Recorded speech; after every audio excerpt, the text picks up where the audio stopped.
Mi smo danas bili u prilici da u Rožajama dogovorimo značajan novi pristup rešavanju problema s kojima se Rožaje suočava, a to je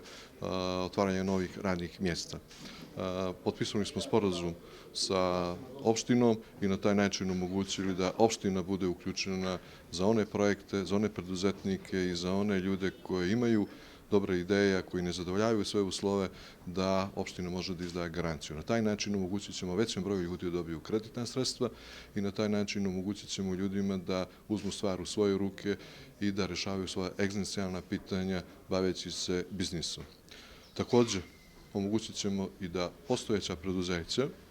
u Rožajama koja imaju potencijale za dalji rast i razvoj dobiju finansijsku podršku kako bi otvorili također nova radna mjesta, ali isto tako omogućit ćemo i nekim novim idejama koja dolaze iz Rožaja, nekim novim biznisima,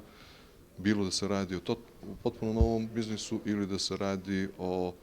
aktiviranju postojećih kapaciteta, da također budu podržani od strane Investicionog razvojnog fonda, kao i da budu podržani uz asistenciju i podršku izdavanjem garancije od strane opštine. Ja vjerujem da od danas možemo u narednom periodu da upravo govorimo koliko smo projekata finansirali, koliko je otvoreno novih radnih mjesta i koliko je otvoreno novih preduzeća u opštini Rožaje.